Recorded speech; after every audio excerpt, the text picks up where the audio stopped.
itandukaniro ni gicapo kiri mu muntu. Kwa Mimi icambere Mimi yararose abantu benshi asanzwe kwirikiranwa n'abantu benshi kwa Mimi uburyo byari byorganijwe harabayimwo ligera rimwe na rimwe harabayimo kutabamwe amarangamutima kuko ibintu bikoze ugomba kwiga umusaruro ukabishamwe amarangamutima menshi birapfa. Hama hari abandi bakoze ibindi mugakagaramwe akantu kugira ngo bemeze abandi canke akabamo gupinga canke no kwihora rimwe na rimwe hari abagombye kubikora muri ico gihe birapfa. Rero gusa nibaza ko kwa Mimi amanota yarabaye menshi gusumba ibindi byose twakoze. Hama na collaboration tugiranira hari nababimbwira batevye ariko muga Mimi we yabimbwiye mbere y'igihe hama ndafata umwanya mwiza ndarondera abamfasha mbona babimerita bakaba bafise umwanya mugabo si buri gihe byama bigenda kwa kundi. Kabisa abashika kumwikora kumusaza ari hano la fois passée nasimbiye ku rubuga video uri kumwe n'umukozi w'Imana ari indirimbo mpimbaza Imana ngo bakwita umugabo we ndavuga ati no nayo makuru ko ntarayabona nze gute ko dukubona amapost atandukanye ati niyo mugabo wa Harvest bamwe barambaza ati wari umuzi biza ibiriko ico uzokora. Ni no babwiye nti rero twebwe iwacu dukoresha ukuri hama tukakubwiza ukuri amafaranga uzohembwa tukakubwiza ukuri intamba ngishobora kugira tukakubwira uko utegerezwa kwitwara ukagenda uzi neza icyo ugiyemo uburyo ushitseyo usanga nk'ibice 99 ivyo twakubwiye ari ukuri muri ico gihe ntuvunika. Niba uzohembwa idirham 1000 ndakubwiza uko ati aka kazi uzohembwa idirham 1000 mu madolari naya hama uzokora amasaya naya mu gihe ugombye gukora overtime uzoyahemberwa canke uzobihemberwa muri ico gihe bica bifasha umuntu turungitse niyo mpamvu batwizera kabisa. Nuko icyo kintu urakivuze cyenda kibuka hari abantu benshi bagiye baracidogera baravuga ati twe turaja Dubai tuvuze ati tugiye gukora aka kazi tugeze hariya ubuzi bwacu bakaca bagira iki babuhinda bakaca twisanga mu byo tutabyiwe cyangwa tutasavye basanga ko muragiye gukora ikiyede kandi akivanga abari bamubwiye ati kora ibi. So ariko kandi mpora mbona bagenda batwaye za kawunga ibitoki byo kurya kubera iki hariya anye bisaba kugenda wipanze.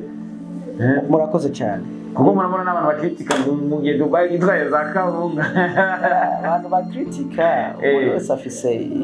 ivyo afise uburenganzira bwo kuvuga icyo ashaka ariko nta muntu afise uburenganzira bwo guhindura ubuzima bw'umuntu.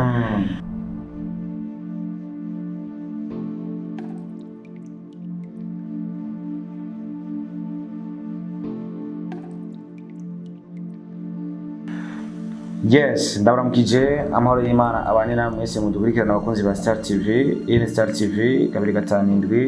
ni Star Boy the Ship.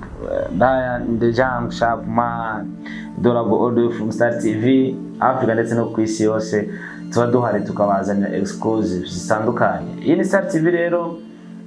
anyway reka ndabashimire cyane mwebwe mwamaze kugira iki mwamaze kubona ko muri umuryango wa Star TV. Nawe kuradukirana cyangwa kuraga bino video make sure ko amaze kurasha muri kuri Star TV make sure ko amaze kuba umunyamuryango akomeye cyane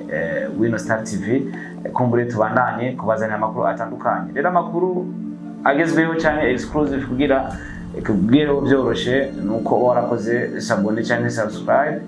kumbure ushobore kuba umunyamuryango nyene akuze ubundi utarakora subscribe nibaza ko ukiri umwana n'iterambere n'uburamenye rigeze. Nuko mugamba Star TV rero tugumwe n'umujene novuga ko turamaze gura sometime rimwe tu evenema n'ibindi byinshi bitandukanye ako twari bwafata umwanya bya dushore kuganira neza na neza turi mu kibanza ni Big Travel Agency muramba barira jewe icyongereza sike nakizanye cyaje n'indege reka imaze kuza n'indege ari uburyo batwigishamwo bivanye n'ukuntu bakitwigisha ari gusanga nza kukivuga kutariko kubera ko ni Igifaransa ucigishijwe n'umuprofeseri wa ruguru ibisa n'uwacigishijwe n'umuprofeseri w'Ubujumbura. Yes, kari my brother. Murakoze cyane. Umeze neza? Meze neza ndashima. Duradura mu dusirikwi tumwe hako no munsi nibaza ko tugiye gufata umwanya buyaguye. Bana kubwira Imana birakunda. Shoye kugana n'umujene. Cyane gose. Abahuye Imana. Abajene nkabe bakunze kuvuga ati ngo bafungura uduproduit twiza. Oya jewe n'ubuntu bw'Imana byonyere kubera ko harabarya byiza kunsumvya ariko usanga byaranse ariko jewe mfise imana byose mbamona ko bigenda neza. Habo wakunze kuvuga ngo ubwiza buca mu kanwa. Ngaro urumva ko nyene rimwe na rimwe nitamwa agakeke kabisa nuko ubwiza buca mu kanwa ariko kandi umaze gushika urabibona kabisa mu buryo bugaragara cyangwa mu buryo tuko turabonesha amaso yacu biramusa kabisa ko ubwiza buca mu kanwa kabisa. Ndokore byose tubishimira Imana muri cyo. Kabisa sinavuga ngo ndafise inzara oya usibye ko abantu gusa badakunda gushima. Ndashimira Imana nimba dose akajumu, nimba dose iryo teke, nimba dose ako kanyama byose mba numva bimeze neza kubera ko ndabijyana umutima mwiza mbazi ko ndabihawe n'Imana. Yego ubuzi teke numva no kubaza ati hajye uheruka gufungura iteke ryari? For sure ega mfungura ibitandukanye nubwo ntazi ngo ni ryari ariko ndahindura ifungurwa ndavuga no munsi ndarya akajumbu canke ejo nditamo ibyo nshaka kubera ko biba amagogo iyo udafise n'ibindi utabona n'ibindi nakokeje uragakunda for sure kabisa. Nuko rero ko muri abantu baradukurikirana muri no mwanya barifuza kumenya ati mbega mu bwangu bwa Star TV ninde mutumira, ariko kandi natwe aho turi nebaza yuko twahawe ikaze kubera ko turi mu kibanza kidasanzwe. Ariyo mpamvu ngira mvuga nti kumbure ni mu presenta mu introduction kumbure abantu akora dukurikirana babamenye mu buryo bwiyaho. Okay, murakoze. Ni ku mazina nitwa Jonathan Mihosho. Beshi banze ku izina rya Mr. Hoshology, Prophet Amour. Ibintu nk'ivyo nivyo banze ko cyane. Ariko kandi uyu munsi ndarangwa n'ibikorwa byo kurungika abantu bifuza kuja gukora ibikorwa mu mahanga canke gutembera mu mahanga canke kwiga canke bifuza amatike y'indege. Twisunze ko inzu ya Big Travel Agency ariho biba bikorerwa kandi byizewe ku biciro byiza. Nico novuga ko uyu munsi abantu benshi bariko baramenya ko hama kandi no ku bantu bategura amamanza murakunda kubona nko bavuze ati rimwe na rimwe turakunda guhura mu dusirikwi. Ndi mu mastermind ku bintu byo gutegura ama event matandukanye kandi bikagenda neza. Hama kandi nk'abandi n'umukozi w'Imana mu kwizera. Eka dukomeze dusenge ko era kudukorana n'abashenye. For sure. Onde bamubwira ati hari ingeso zimwe mbo zoroshe kwiga utagira umutima mwiza biragoye kuwiga cyane gose, ariko ushaka kubiga isoma biroroshe kuvyiga. Ico nico kintu cyambere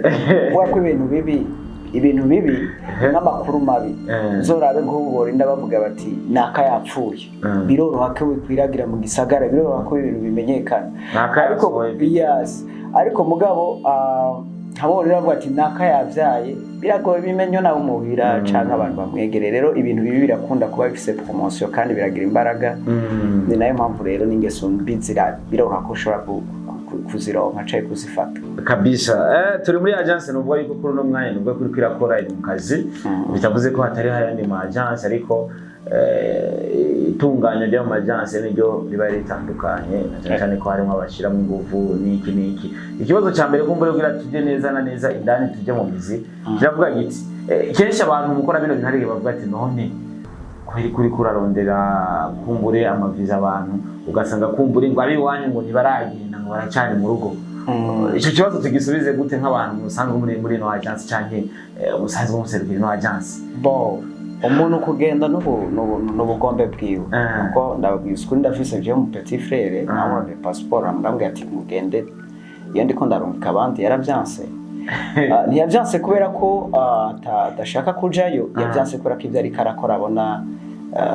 ari akunguka ari kararonka akavuga ati ndiko ndakora ngaha nta mpamvu yuko nogenda hariya. Uriya nta muntu aje hariya afise icyo akora ngaha kimuha umusaro yoronka ari hariya.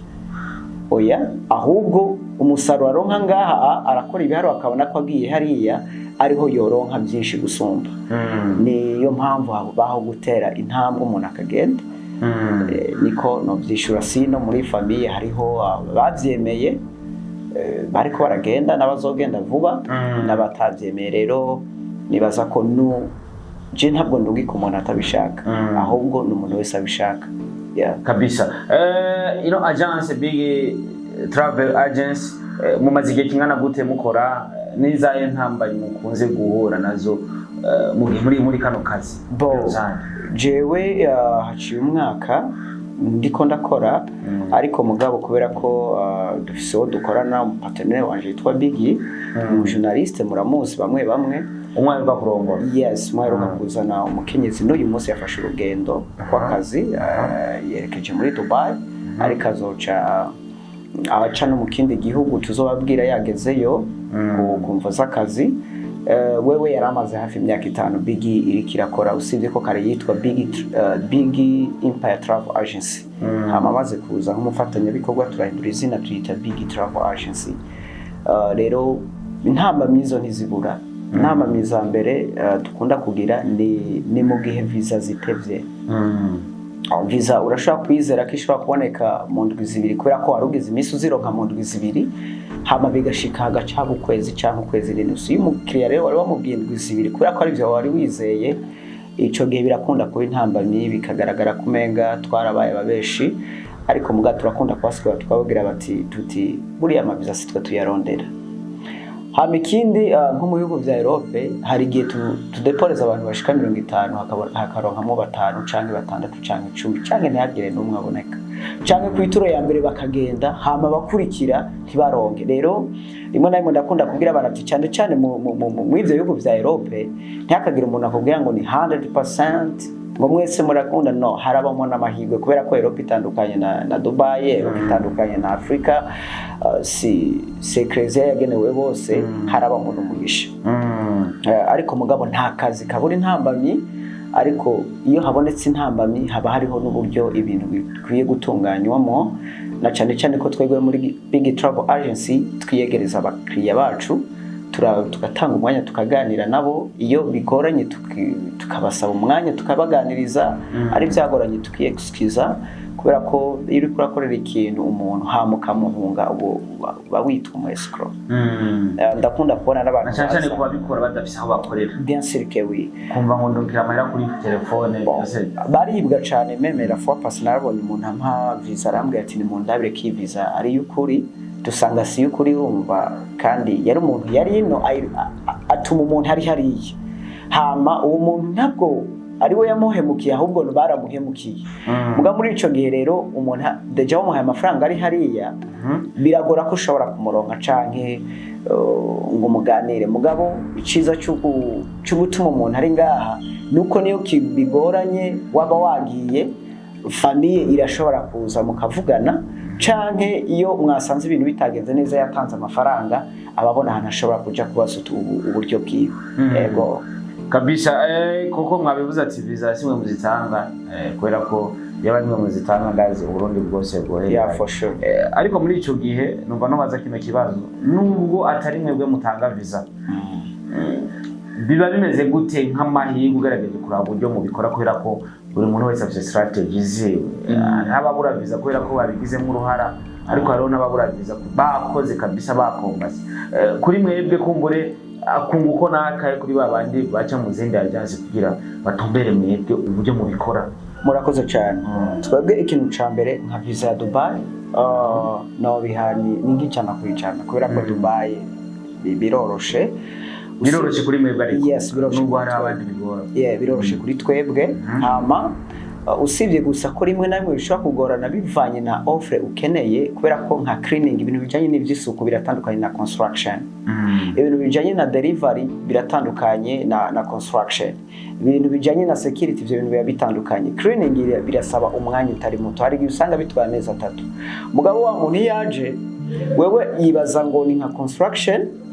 agacabo n'ukwezi kureze ukwezi n'inusu ntararonka muri cleaning bica biba intambara nyinshi cyane bura ko yumvise ko mugenzi we yagiye ahandi wewe ntazi ivyo yagiyemo kumbe uyigire muri construction je ndashaka kuguha visa meme mu minsi 4 mu minsi 5 urashaka kuyironka muri ico gihe gusa ico twe dukora turakubwiza ukuri cleaning bimeze kuno delivery intambamyi nizi ko nka delivery barakora ama interview urashobora gutangura procedure bakagukoresha interview bakabona yuko ibintu utabishoboye bikanka cyangwa ukapassing bibaze ko bisaba n'ururimi birasaba ururimi muri delivery basaba kuzi icongereza neza bigasaba kuzi moto ukaba ufite self confidence kandi ikintu nkunda kubwiza ukuri abantu hari abantu bakubwira ngo murumva muri delivery ngo nimuze mugende ntibakubwire intambamyi zirimo. Delivery urashobora kugenda ukagaruka bitumwe n'iki ugakora ikibazo kubera ko nubwo uzi kunyonga imoto hari ushobora gukoresha permis de conduire ya hano mu Burundi. Uragenda rero ugakora bakakwigisha amategeko ya hariya kugira ngo ushobore guca permis.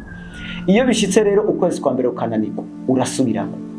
ukwa kabiri ugasubira, ukwa gatatu haragera n'igihe bakubwira ati byanse pe biranse ugasubira bikanga cyangwa ukagira amahirwe ukabitora. Icyo nicyo kintu rero gikunda kuba nk'intambamyi ku bandi bantu batababwiza ukuri. Ubundi ni byiza ko umukandida umubwiza ukuri wamubwira ati nugenda ntuzoshika ukora muri delivery ntushike ukora uranza kwiga. Ariko kandi na cleaning rimwe na rimwe baradusaba ko wabazi ururimi kubera ko urumva ko ntoja gukora isuku nko muri biro y'umuntu kanaka akakubwira ati ivyo bintu bikoze nabi utumva ururimi. Niyo mpamvu rero ukunda kubona rimwe na rimwe bikunda gutebana muri cleaning. Ariko construction 100% je mu mistanu bandaguha visa vyacerewe mu mistandatu ego kabisa. Ndazi kugira mushire kugira agence nyeye nuko mwumvise kimwe mu gipapuro n'ubwo ariko cyabwe muri leta urusha, ariko hari n'abandi babazifise bakugarikwa. Reka tuvuge bari abantu bugarikwa habaye ikihe kibazo kumbure kubera ko mwe muracyari mu kazi nuko murakora bisugura ko ibyo mukora leta yarabikunze kandi nuko vyemewe. Bari abantu bugarigwa baba bakoze iki kumbure tutavuze bari abantu bataramenya aho bakwiye kuja kumbure ibyo bigende neza. Reka ndababwiza ukuri leta yacu ni leta mvyeyi. Iyo muravuze ko ari leta mvyeyi, umuvyeyi abana biwe aba bafata nk'abana biwe bose. Ariko iyo umwana gavye rimwe na rimwe umuvyeyi ntareka kuguhana, hama ugamburutse arashimikwa. Ushatse kuvuga iki? Ushobora no kuba ufise impusha ukaba ufise ibyangombwa ariko ukaba utari kutunganiriza abenegihugu ibyo wategerezwa gukora. Muri ico gihe iyo bisizemo ubusuma canke ukabishiramwo ibihubanye novuga ngo nuko umuntu yategerezwa gutunganirizwa hamukidogerwa kenshi bakakwitwarira, leta ntikureka ngo nikora ko ufise uruhusha, iraguhagarika kubera ko leta ntikunda wewe gusa yahaye urwo ruhusha, ikunda nabarya abantu bagomba kuza kukwitura kuko nta mwana n'ikinono. Rero bagibona bugarirwa rimwe na rimwe hari igihe bakora amakosa kanaka aho banije n'ivyo igihugu gitegekanya ko twofasha abatwitura. Muri ico gihe iyo bikoze nabi nubwo ufise uruhusha murahagarika. Ivy'ingenzi twebwe uburyo tubikora mu ngaha cyane cyane ku giti canje nishira mu gishingo curiya muntu ngiye kurungika. Uriya muntu yakaba jewe nari nifuza ko vyogenda gute. Uriya muntu ngira ndungike yakaba jewe nayahe makuru nari nkwiye kuronka kugira ngo nishika sinzomvunike. Urumva iyo ugiye nk'ubu ugasanga barakubeshe ngo uzoshika ufungura ugasanga ntufungura, urumva ko bibabaza. Hama akakubwira bati uzoronka uburaro ugasanga ntuburonse, ibyo bintu biravunana. Buryo ukiri mu gihugu hari ibintu byorosheje naratembereye ndabizi. Nimba uzi ikintu ca mbere giteye ubwoba ni gusanga amakuru iyo ugiye atandukanye nayo wabwiwe. Ico kintu kirababaza cyane. Hari abantu badahabwa ubuzi badakora ubuzi bari basavye. Ivyo ariko bikunda kuva kuri twebwe tubikora ino, ugasanga abantu bamwe barakabahemukira canke umuntu akunzaniye akavuga ati mfashiriza uwo muntu, hama we yagomba delivery. Mugihe yagomba delivery wowe umuzanye kubera ko ugomba kumujya ko amafaranga canke baravye ubwenge bwiwe, ugasanga nyene wo mucanganya ugaciza ugacumbye ati mugire cleaning. Je ndamukora cleaning yagenda agasanga gukora delivery agiye gukora cleaning. Ivyo nanje ntavyo mbazi. Keshi bikunda ko vino ntabwo bashaka kuguha visa ngo ucukora ivyo batakubwiye. Oya kubera ko visa ibiriko ico uzokora. Ni nobabwiye nti rero twebwe iwacu dukoresha ukuri, hama tukakubwiza ukuri amafaranga uzohembwa, tukakubwiza ukuri intambamyi ushobora kugira, tukakubwira uko utegerezwa kwitwara, ukagenda uzi neza ico ugiyemo. Uburyo ushitseyo usanga nk'ibice 99 ivyo twakubwiye ari ukuri. Muri ico gihe ntuvunika. Niba uzohembwa idirham 1000 ndakubwiza uko ati aka kazi uzohembwa idirham 1000 mu madolari naya, hama uzokora amasaya naya. Mu gihe ugombye gukora overtime uzoyahemberwa canke uzobihemberwa. Muri ico gihe bica bifasha umuntu turungitse, niyo mpamvu batwizera kabisa. Nuko ico kintu nakivuze cyenda cibuka, hari abantu benshi bagiye baracidogera baravuga ati twebwe turaja Dubai tuvuze ati tugiye gukora aka kazi tugeze hariya ubuzi bwacu bakaca bagira iki babuhindura tukaca twisanga mu byo tutabwiwe cyangwa tutasavye basanga ko umuntu agiye gukora ikiyede kandi akivanga aho bari bamubwiye ati kora ibi so ariko kandi mpora mbona bagenda batwaye za kawunga ibitoki byo kurya kubera iki hariya hanye bisaba kugenda wipanze murakoze cyane kuko murabona n'abantu bakritika mu gihe Dubai gitwaye za kawunga abantu bakritika umuntu wese afise uburenganzira bwo kuvuga icyo ashaka ariko nta muntu afise uburenganzira bwo guhindura ubuzima bw'umuntu nuriya avuga biriya ugenda gusanga ahubwo swate ni ishari ry'uko vyase kagenda kugira aca intege abandi canke nuko nyine abona ko atogenda mugabo muri ico gihe twebwe abarundi turakwiye guhindura ingendo twara ko umuntu ateye intambwe kugira arondere ubuzima tutabikwiye kumuca intege kubera ko nagiye gusanga muri iyi si iyo umuntu ateye imbere nubwo mwa mutavukana ntihabura umunsi ugasanga arageze ica kumariye ico rero cyo kuba bagenda batwaye ivyo gufungura nivyo kuri novuga ngo ibice 98 hariya amakampuni muri gaburira ariko naranezero umunsi umwe harabona arungitse nababwiye ko atazobafungurira hamasanga muri iyo kampani baramufunguriye urumva ko yarabishimiye cyane arambwira ati iyo mbwira ko bamfungurira nkasanga ntibamfungurira nari kubabana ariko ko wambwiye ko batamfungurira nkasanga ndafunguye ni munezero rero je nta muntu nigira nibwira ko bamufungurira oya barigaburira kabisa ikintu gusaba guha naho kuba na déplacement yo kuja ku kazi buri mu gatondo iyo ucerewe uca wimenya ariko gufungura uteza kugenda witwaje impamba kugira ngo bize bikorohere mu ntango kuko ntucushika uhembwa ushikira ku kazi yego nibaza ko bavyumva abantu bamaze kuja hanze y'igihugu baramaze kubona yuko bitandukanye no ngahe wacu mu Burundi ngahe wacu mu Burundi ashobora gucerwa ku kazi ko wishakiye ariko hanze y'iki gihugu cyacu baba bari seriye n'ubuzi baba bari serious uburyo ucerewe gukata amafaranga reka tuve muri bigi ariko uko biri kose nibaza ko nibijanye n'amatike mushobora kubifasha umuntu amatike bikava hano 100% buri kimwe cyose kikava hano ariko mureka tuje mu bihugu musanzwe muronderera visa abantu kugira tuja mu kandi gaparti yego nta kibazo bon cyane tuko dukora Dubai niyo novuga ngo niyo ya mbere kubera ko ari byo tubona byihuta cyane ariko na Qatar rimwe na rimwe hari tubibafashamwo nubwo Qatar irabigoranye gato kubera ko birasaba interview birasaba ibintu birebire rero beshobora kunda kunanirwa hama rimwe na rimwe arigiye mubona mvuga ni bifuza kuja mu Burusiya hari gihe usanga twarose bakavuga bati hari bigeme bifuza kuja gukora mu Burusiya mugabo kesho abagiye no kwiga canke ugasanga nabifuza kuja kwiga tukabibafashamo hama ukanukanya tuko turakora no mu bihugu bimwe vya Europe nka Albanie tuko turakora muri Portugal Italy tuko turahakorera mu ivyo bihugu muri Grèce muri Moldavie n'ibindi bimwe biri ku mugabane wa Buraya ariko byo biba bitandukanye n'ibi vya Dubai kubera ko Europe ntibiba byoroshe haraba mu kintu bita amahigwe 50% amahigwe 50% n'ivyo tugufashamo niyo mpamvu rero iyo umuntu aja kunyitura ku vya Europe cash ndakunda kumbwira ati sishaka kugwamera amakuru kuri telefone shika kuri biho ndakubwire impamvu bishobora kwanka canke igituma bishaka gukunda ego kubifuza kugira ico babajije nibaza ko address ari kuza hano kuza hano dukorera haruguru ni muri ville haruguru ya Stade Ntwari udugana Avenue Susedini aho rakora Radio Black FM ariko ubu ni Chameleone FM niyo asanzwe hari biro yacu ni kuri nimero 25 uvuye kuri Stade Ntwari nibaza ko hari abantu bamanutse ejo mutanze contact biraza okay baza kudufasha okay kwa rumwe nabwiye ati fata taxi papa se durira hano arambaza ati taxi zimeze gute oh la la ariko birakunda ari umuntu atarabona imodoka rero tanga contact ku ngore azoje mwara zo telefone contact no vuga ko nimero y'akazi ni guteranya amajana 257 76 63 88 yo murashaka kuyindonka kuri WhatsApp ayisanzwe nayo ni 61 95 60 75 iyo ni apel sanzo ego kabisa kundonka ko mugaca muronka makuru yuzuye nimero yatanzwe muravyumva turi kumwe rero n'umusaza Jonathan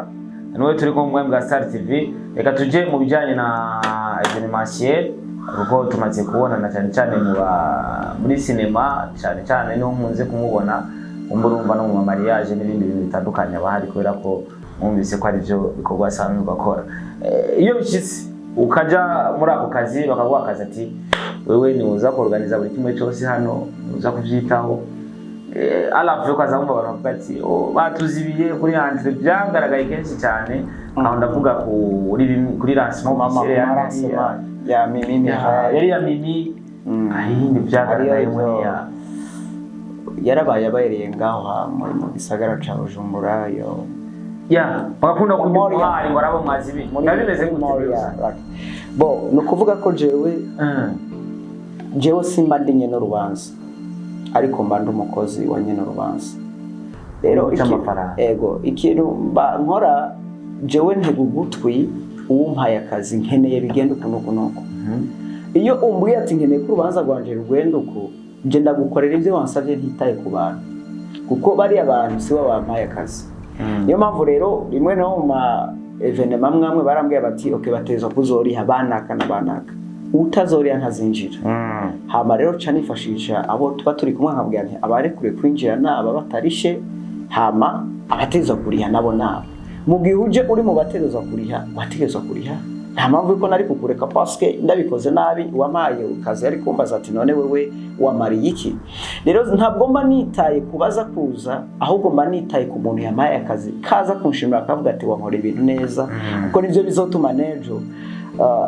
yongera kunyiyumvira canka akamvuga ati buriya uyu muntu yumuhaye akazi arabikora neza. Ni nayo mpamvu wabona ko na bamwe mu banyidogera canke bashaka kunkritika ngo nababujije nabo barankenera bakambira ati twarabonye kuri serious mu byo uri kurakora ingo rero natwe dukore bimwe wakora wa munsi. Nibaza kuri ivyo nkora ico nkuriye gukora ntabwo nkora ico umuntu wese amaye ngo gikorere. So je no uvuga ati congratulations kubera ko zimwe muri lancement navuye ko wahagarariye hajya ari kiramunda Mimire iriya nuko yuko imwe muri lancement yabaye umwaka kabisa kandi nta yindi lancement nziza turaroha yagenze neza. Ikibazo abantu ntibashobora kuvyemera nk'ubu ndabivuze ntihabuze umuntu aciyanya ariko umuntu kuko na Star Boy ni burenganzira abarundi no bazi kuvuga none kwanse niki yahinduye ku mugambi Imana igufiseko iraboye kabisa. That's true. Ubunyasi nyene utunye Imana igumeza gira cyane. Ahubwo umwasi wawe cangira n'uburinzi bwinshi. Bien sûr que ahubwo umwasi wawe uzozura musengera ko Imana umbwiye ati Imana ngirira neza azobigishinga naye avuga ati buri Imana ya Star Boy Imana ikomeye kubera ko abansi bacu badusengera ku Imana yabo ngitugirire nabi kuko nta muntu asenga Imana nzima yavuga ngo Star Boy ngo Mr. Ushoje ngo mugire nabi no baba ariko basaba yindi Imana tudasenga kuko Imana dusenga nyayo ni Imana igira neza, ni Imana itanga ivyiza. Rero iyo umuntu agusengera kubaho nabi canke kumererwa nabi canke kutabaho uko wewe ubona ari vyiza akagomba kupfa akagomba kukena akagomba kubaho nabi, Imana rero usenga niyo ucu usaba ati Imana ngirira neza kugira ngo wiheje icubahiro. Muri ico gihe Imana usenga ica yesha icubahiro babandi basenga bayari bakavuga ati kuri Imana ya Star Boy ni Imana nziza. Kabisa numva no kubaza kino kibazo kiriya gihari cyakozwe gisumba izindi lancement wagiye uragaragaramwo kubera ko uburyo byabaye byiza too much nibaza ati koko izi zindi lancement zatunganije bitandukanye. Hariho nk'iyo muri Moria Channel TV yarabaye, hariho muri BM Mede nabo barayikoze barambwira nibaza ko bashaka kumenya iki cyatandukanije izo zose ire yabaye nziza kuruta izindi umuntu icyo Mimi yakoze kiruta cy'abandi bakoze. Itandukaniro ni gicapo kiri mu muntu. Kwa Mimi icambere Mimi yararose abantu benshi asanzwe kwirikiranwa n'abantu benshi kwa Mimi uburyo byari byorganijwe harabayemo ligera rimwe na rimwe harabayemo kutabamwe amarangamutima kuko ibintu bikoze ugomba kwiga umusaruro ukabishamwe amarangamutima menshi birapfa. Hama hari abandi bakoze ibindi mugakagaramwe akantu kugira ngo bemeze abandi canke akabamo gupinga canke no kwihora rimwe na rimwe hari abagomba kubikora muri ico gihe birapfa. Rero gusa nibaza ko kwa Mimi amanota yarabaye menshi gusumba ibindi byose twakoze. Hama na collaboration tugiranira hari n'ababimbwira batevye ariko mugami miwe yabimbwiye mbere y'igihe hama ndafata umwanya mwiza ndarondera abamfasha mbona babimerita bakaba bafise umwanya mugabo si buri gihe byama bigenda kwa kundi kabisa abashika kumwikora kumusaza ari hano la fois passée nasimbiye ku rubuga video uri kumwe n'umukozi w'Imana ari indirimbo mpimbaza Imana ngo bakwita umugabo we ndavuga ati no nayo makuru ko ntarayabona nze gute ko ndikubona amapost atandukanye ati niyo mugabo wa Arvera bamwe barambaza ati wari umuzi nabizi ko bimeze gute siragora narushatse kubaza iki narushatse kubaza iki umashaka kumenya ukuri gusa kumbure hanigengira byo biri mu gisiranse tutabizi tukajana n'abantu tutabazi nyine kumbure bafise uburyo babitwara ndakunda kuvuga ukuri barabeshe ntabwo ndi umugabo wiwe kubera ko Arvera Muhimbara aracari inkumi cenda umusore rero urumva ko ntari umugabo nawe atari umugore kuvyiga ko ushatse kuvuga ko mukazobigeraho ako hari ukuntu muberanye gake gake deja ko bikiri gake gake urumva ko bitanakenewe yumbwira oya biboneka nyene wavyitayeho jewe rero mukanya nd'umusore nshobora kuzobibanamo na Krista nshobora kuzobibanamo na Anje nshobora kuzobibanamo na Trifoze nshobora kuzobibanamo na Godioze rero igihe nico mucamanza usibye ko gusa bakunda kubivuga nuko ndi umuntu kenshi tuba turi hafi na hafi twakoranye ibikorwa bitandukanye muri management arimwo arigeze kuba ndi bari muri staff hama tuba n'abagenzi bisanzwe hama kenshi tuba turi kumwe rimwe na rimwe rero abantu baca biha ico gicapo kubera ko abantu barakunda kuvuga ivyo babonesha amaso ariko hari n'igihe abantu bavuga ivyo bipfuza rero ibintu kwifuza k'umuntu iyo atari ibintu bibi ntibikwiye kuvumwa ariko rikaba basengere nyene bibi si umukobwa mvuze ngo tubanye ngo noba ngo nkumanye birinze bibavyo ntaco bitwaye ariko kandi uwo twobana wese jewe namukunze nkamuhitamwo woba ari umugisha kuri jewe mushatse kwishura nkavuga ngo ejo nimwabona abanye n'uyundi umuntu ntimuze muraze ngo yarampemukiye oya dushobora kuba tutabirimo nk'uko muvyibaza ariko kubw'amasengesho y'abantu ivyo tukazobibamwo nimwabona tubanye navyo ntibize bibatangaze kubera ko buri muntu wese afise uw'Imana yamugeneye ico ndamuzi ko ni umukozi w'Imana ari ngaho yakunda kuba ari kumwe n'abantu batandukanye kubera ko ibikorwa barimwo rero yavuzwe na Kentanega mwana wa mama ko avuga ko yikundana na D1 ivyo navyo mwemwe ahubwo ndagenda garutse ni nkuko nawe ari natwe ko murasomana kuri airport akantu kaya urumva ko nawe no hari abantu ruguru batabizi batamenya babona kari nanje barabinkoreye na Mimimire barabinkoreye nawe barabinkoreye n'abandi byarakozwe cyane rero ku bantu batabimenye no natangaga kandi biriya bintu ntabwo ari byo biriya bintu mubona ku ma social media ejo wa mudambe ntuzoshika urwana n'umugabo wawe ngo abonye ari gusomana n'uyundi umuntu hari application bita AI bariko barayikoresha mu gucafuza abantu ivyo ndabivuga kugira abantu bashobore kubimenya yego kabisa nuko ayandi makuru y'amayira na makuru yavuzwe ko imvuze ati kubera ko uri kumwe na Arvera sometimes reka ndakikubaze umunsi wa Superbeat havuzwe ko Arvera hari umuntu yashatse kuri amafaranga kumbure ashobore gutahukana iriya nsinzi cyangwa ashobore gutahukana kariya kamodoka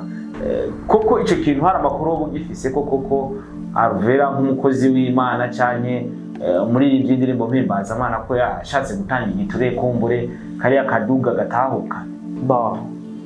iyo avyumvira vyonyene yari kubikora kandi yaca gitahana ariko cyatahana agashima byagiye biragirizwa kuri Simbizi ko rero amafaranga yagiraje hari ibintu biri muri entertainment nakunda kwinjiramo kugira baryoshe inkuru canke baronke inkuru ntavyo yigeze akora nta nubwo vyigeze bikorwa ivyo rero ari n'abantu bibeshera nimba yari ibesheye urumva ko afise uburenganzira bwo kubivuga ariko ndakunda kuvuga umuntu adafise evidence ni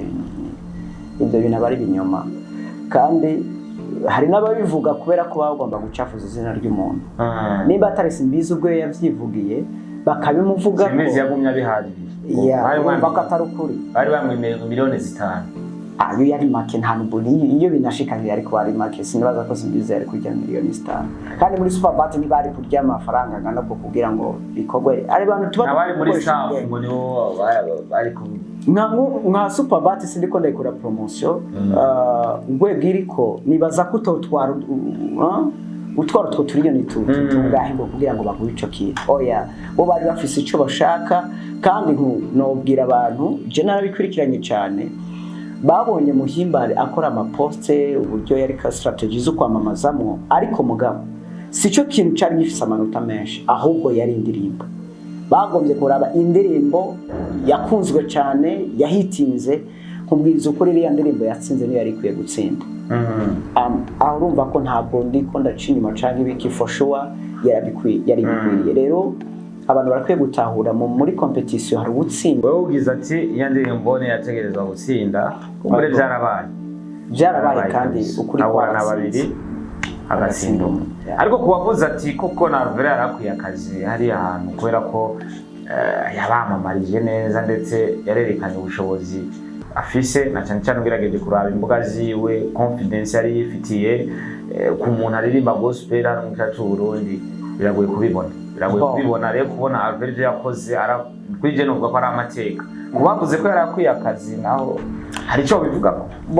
uwo muntu no mushigikira mu gihe yabashaka umuntu agomba kumwamariza canke abize afise ubumenyi mu byo kwamamaza nanje ari jewe Alvera Muhimbare nari kumuha akazi ariko kubera ko uburongozi bwa Superpat bwari bufise yindi mpamvu bwateguye niyo mpamvu mubona watsinze yatsinze nimba bavuze ati nindirimbo wari kugomba ukagira ibiki uri kuri uritanga ngo werekane ubumenyi ufise hari gutsinda indirimbo rero hatsinze indirimbo ntihatsinze ubumenyi bwo kwamamaza muri ico gihe umuntu rero arinze agira amahirwe nawe akaronka uburyo ashobora kuronka ivyo bifuza ko wamamaza mwarabonye ubudahangarwa Alvera afise mu kwamamaza arabishoboye usibye kuba ngo ni umugenzi wanje canke ngo ushigikira ibikorwa vyiwe mu byo ariko arakora n'ivyo kuri naje ivyo yakoze yarakwiriye kuba yoshimirwa canke agahabwa akazi mugabo ukuri yari indirimbo yakunzwe yahitinze ahanihe iyo yatsinze kandi niyo yatezwa gutsinda kabisa nuko kumbure nimba mu byo nababagije kugira dusoze tujye muri no chance yanyu sinzi peut-être nshobora kuba ntayibagije nimba ari cyo murenza kugira dusoze ikiganiro dusiga inzira amavuta tujye mutundi dukorwa tw'uno munsi icambere kandi abashimire mwagerageje kumbaza ibyatezwa ku ishuko cyangwa ibyo mwifuza ko abantu bomenya gusa icyo no kongera ko ni impanuro notanga ku bajene nkanje cyangwa n'abakuru bacu bifuza kuja gutera intambwe mu kurondera ubuzima mu bindi bihugu no mu Barundi rusange turafise ingeso abarundi yuko iyo twumvise ahantu abagenzi bacu bariko baraja gukura gafu hari abantu twarimanye imitima yo kumvisha ari ugaca usanga bagiye kuri social media kura ko umuntu umwe yaje akavuga ivyamubayeko tutanazi n'impamvu kuko hari abantu turungika bakabibigaba hariya hakuja gukora bakaja mu kaboregwe bakaja mu bindi binyuranye n'amategeko amakampuni yabatumye ko bariko barakora bakabirukana bagaca batangura guca intege abandi bagenzi babo hama twebwe abarundi turafise ukuntu dukunda kumva ibintu bibi tukabiha agaciro gusoma ibintu vyiza kubera ko aho hanze aho mu mahanga hari abantu benshi cyane muri Dubai hari abantu ibihumbi n'ibihumbi mugabo biratangaje kubona umuntu umwe aduga canke barice batatu bagacafuza ibikorwa abandi barumuna babo cy'abakuru babo ariko barakorerayo mu guca intege abasigaye hano kugira ngo ntibagende oya ahubwo imbere yuko wifuza kuja gukora ikintu banze wigushakika muri ubuzima nta kintu nakimwe corosha muri ubuzima nta kintu nakimwe umuntu ashobora kuronka vyoroheje kuko nibaza ko n'abavuga ngo baje kurunda amafaranga kwa satani muri ubwo buryo batanga ibitambo hari byo twumva mu bishinga ngo bagusaba gutanga abavyeyi bagusaba gutanga umwana bagusaba gutanga amaraso y'ikintu cyangwa ibindi bintu ugasanga araguhaye amafaranga mugabo ubayeho ubuzima bubi hari ibyo utarya ntiwemere kuryama mu nzu, ivyo turavyumva. Rero nobabwira ni kuja hanze ni ubuzima, ariko ni urugendo rw'ubuzima, abantu ntibagenda kumwe. Hari umuntu amaze y'umwaka afise amafaranga gusumba umuntu amaze imyaka 5, hari umaze imyaka 5 abayeho neza. Rero rimwe na rimwe buri muntu wese uko asabanye n'Imana niko n'ubuzima bwiwe bufise inzira bunyuramo, kubera ko natwe dukora ibi turi amagence menshi, hari ababura abakiriya, hari ababura ababitura, hari ababaronka, ariko icy'ingenzi icyo Imana yakugeneye ifise ubigikinyuzamo. Ni kujya mu ishuri, twese twaragenda ku ishuri, umwaka ukawebegwa, ubundi umwaka ukamenya, hama ukagenda gusanga mwariganye murahejeje amashuri kandi mwese mwarize hamwe, ugasanga umwe arateye imbere ubundi biranse. Nico nobabwira. Ikindi nobabwira abantu bariko baragenda nibagende bipimishije ingwara, koko ntihagere umuntu bahenda agenda atipimishije ingwara, kubera ko iyo basanze urwaye barakugarukana. Ugishitseyo haraba ikintu cyo kongera kugupima, basanze urwaye umugera canke umutima canke igitigu, aho ni direct uragaruka kandi urumva kuba wakoresheje uburyo bwawe. Nayo mpamvu rero abantu ni mugerageze mwitura abantu babaho umuco, atari kubera ko bagomba izindi nyungu, ariko mugabo bagomba ko iterambere ryanyu bishika aho namwe mwipfuza. Ico okica kima n'inguvu zo kubwira abajene bagenzi banje ko mu mahanga, iyo ugeze mu mahanga urabona agaciro ko kuziga mu buzima bwawe, kubera ko ikintu c'ingwara iyo dufate nk'iyo uri kure cyane, wagomba kuba muri Europe, hama bakagupima bakagusangana umugera cyo bakagusangana iyindi ngwara yaturutse ku kwijajara kwawe. Ico kintu kiba giteye ubwoba iyo bakugarukanye kubera ko ingwara kandi urafise amahirwe yo kubayo. Rero ni kimwe n'abamagara abajene kwigengesera neza, kwitwara neza, kugira ngo ejo hacu hakomeze kuba heza cyane, uhereye mu miryango tubamo, uhereye ku gihugu, kubera ko iyo utabaye umuntu mwiza mu gihugu n'igihugu kirakwanga. Kandi nta mpuhwe kumunyavyaha nta neza, kuko nawe ntugushakira neza igihugu. Twoye kumva abantu batubwira ibitari byo, twoye kugira mu nzira zitandukanye bigatuma igihugu gicafuka canke haba ukudurumbanyo k'umutekano, ariko tumenye ko byose biva muco dushaka. Murakoze. Reka tubashimire cyane. Murakoze namwe. So iyi Star TV nebaza ko ibyo twavuze ni byinshi cyane, ariko nebaza ko uza gukoramo ubutumwa bwinshi, ndetse bushobora kugufasha cyangwa ugafasha mugenzi wawe, mutonya wawe, mukuru wawe, ndetse na famille. So reka nabashimire cyane rero mwese mwafashe umwanya mbakugana kino kiganiro, ariko kandi ni hahandi nyene ni mwirohero nkuko yabivuze, contact yazitanze, kumbure kugira ushobore kubona adresse byihuse, ushaka kumucako, ushaka no kumwandikira, bikoroha cyane, mukagira uburyo mushobora kuganira ko nino agence nubwo turabikora neza cyane. Tumaze iminsi tubona amafoto bamwe baherekeza urubuga c'indege, abonye n'umusaza Nyama asanzwe kunda kugira amanalize atandukanye, muri kumwe yibereye muri Europe, yarashitse ni yari uyu munsi, ndetse nanabonye mufise n'umuntu abaserukira mu Burusiya yitwa Astor Pisco, Imana muhezagire, nawe sanzwe yari muri entertainment ni yari kandi bimeze neza kabisa. Urumva ko inzira iraharuye, cyangwa inzira iraharuye, muhagere mubiture, kumbure ibyo muzobasaba canke muzobafasha abatunganize, nazo ko bizogenda neza cyane. Nta bunyonyezi burimo, nta busumwa burimo, kandi ntaho bace turabazi. Niya kwibuzo nyegere Star bwakinyereka ujya mu muzo mukoreka. For sure, yeah. Mani bahezagire cyane, mwakoze kubana natwe. Thank you so much. Thank you too.